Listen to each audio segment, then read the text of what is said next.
Hello everyone, welcome to learn and enjoy YouTube channel. कल हमने 11th standard English की poem देखी थी चेरी ट्री। आज हम सेकंड पोएम देखने जा रहे हैं जो कि है द सोअर। हम महाराष्ट्र स्टेट बोर्ड का सिलेबस कवर कर रहे हैं। इसमें सेकंड पोएम है इंग्लिश की द सोअर। यह पोएम विक्टर ह्यूगो जो एक फ्रेंच पोएट थे उन्होंने लिखी है तथा इसे तोरुलता दत्त जो एक बंगाली पोएट है उन्होंने इंग्लिश में ट्रांसलेट किया है। यह पोएम फार्मर यानी किसान के जीवन पर आधारित है। किसान को कभी बीज बोते हुए देखते हैं, तब उस सिचुएशन पर यह कविता बनाई गई है। सोवर अर्थात बीज बोने वाला यानी फार्मर किसान कितना आशावादी होता है अपने खेती के फसल को लेकर, इसका भी वर्णन किया गया है। पोएम ज्यादा बड़ी नहीं है। Then let's start the poem. Stanza 1. Sitting in a porchway cool, sunlight I see dying fast. Twilight hastens on to rule, working hours have well nigh passed. Porchway यानी बरामदा, ट्विलाइट यानी सायंकालीन समय, डाइंग यानी डूब जाना और वेल नाय यानी लगभग। अब इसका अर्थ देखिए। कवि जो है वह यहाँ पर कह रहे हैं कि मैं घर के बरामदे में बैठा हूँ और मैं देख रहा हूँ कि सूर्य की रोशनी अब डूब रही है तथा सायंकालीन समय होने को है। सांझ अब सब तरफ फैलकर अपना शासन करने लगी है और काम का समय यानी काम के घंटे अब लगभग खत्म हो गए हैं। यह पहला स्टांजा है। इसमें कवि बता रहे हैं कि शाम का समय है, सब अपने घर की ओर निकल चुके हैं, रात होने को है और अंधेरा छाने वाला है। अब सेकंड स्टांजा में कवि क्या कहते हैं देखते हैं। Shadows run across the lands but a sower lingers still, old in rags he patient stands, looking on I feel a thrill. Lingers यानी खेतों के बीच, इन रैग्स यानी गरीब और थ्रिल यानी सम्मान की भावना। अब अर्थ देखिए। अब कवि यहाँ पर कह रहे हैं कि शाम का धुंधलापन है, सब घर की ओर निकले हैं। इस धुंधलेपन में मैंने किसान को अपने खेतों के बीच देखा।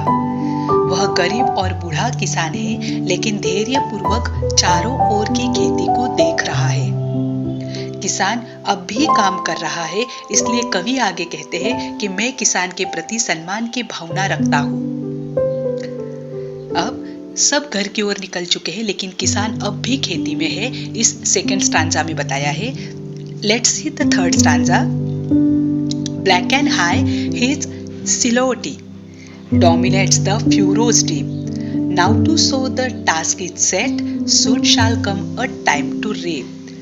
सिलोटी यानी आकार, एक दृष्टि से परछाई, फ्यूरोज यानी हल चलाना। अब इसका अर्थ देखिए इस स्टांजा का। उस किसान का वर्णन कवि अब करते हैं कि काला और ऊंचा उसका आकार है, यानी परछाई उसकी इतनी बड़ी है। हल चलाते हुए खेत पर उसका आकार फैला हुआ है, यानी उसकी परछाई फैली हुई है। अब किसान बीज बोने के लिए तैयार था। बीज बोने के बाद अब जल्द ही फसल काटने का समय आएगा। यह सोचकर किसान क्या करता है वह आगे के स्टांजा में दिया जा रहा है। अब शाम का समय है, किसान की परछाई भी काली नजर आ रही है जो थोड़ी थोड़ी पड़ रही है और वह हल पर पड़ रही है। अब किसान बीज बोने के लिए तैयार है। अब देखिए fourth stanza. Marches he along the plain to and fro and scatters wide, from his hands the precious grain, muse I as I see him stride. Scatter यानी बिखेरना, प्रीशियस ग्रेन यानी मोती के जैसे बीज, म्यूज यानी ख्यालों में खोना। अब कवि क्या कहते हैं देखिए। अब किसान क्या करता है, हाथ में अनमोल मोती जैसे बीज लेकर उन बीजों को खेत में फैलाते हुए आगे की ओर बढ़ रहा है और उनका यह काम कवि देख रहे हैं और वह देखते ही ख्यालों में खोते जा रहे हैं कि शाम का समय है, सब अपने घर की ओर निकले हैं और किसान क्या कर रहा है, खेत में बीज डाल रहा है और बीज को प्रीशियस ग्रेन कहा है, यानी मोती जैसे बीज। उसको प्रीशियस मोती की उपमा यहाँ पर दी गई है। अब लास्ट स्टांजा है, 5th stanza. Darkness deepens fades the light, now his gestures to mine eyes are august and strange, his height seems to touch the starry skies। यहाँ पर ऑगस्ट वर्ड दिया है। ऑगस्ट का अर्थ होता है प्रभावशाली व्यक्ति। अब अंधेरा गहरा बनता जा रहा है, डार्कन्स डीपन्स। जो डार्कनेस है वह डीपन्स होती जा रही है, उजाले को उसने पूरी तरह से फीका कर दिया है। फेड्स द लाइट, फेड यानी फीका कर देना। अब किसान को देखकर कवि सोच रहे हैं कि वो किसान मेरी आंखों में जैसे एक महान एवं प्रभावशाली व्यक्ति की तरह दिख रहे हैं। आर ऑगस्ट, ऑगस्ट यानी प्रभावशाली व्यक्ति, वे इतने महान दिख रहे हैं जैसे कि आकाश होता है। अब यहाँ पर किसान को कवि ने किसकी उपमा दी है? आकाश की, स्टारी स्काईज। आकाश जितना बड़ा होता है, जितना महान होता है, उतना महान उनको यहाँ पर किसान दिख रहे हैं। आकाश की उपमा यहाँ पर किसान को कवि ने दी है। मतलब किसान का जीवन हम लोगों के लिए कितना महत्वपूर्ण है, यह इस कविता में बताया गया है। आपको आज की कविता कैसी लगी? कमेंट बॉक्स में जरूर बताइएगा।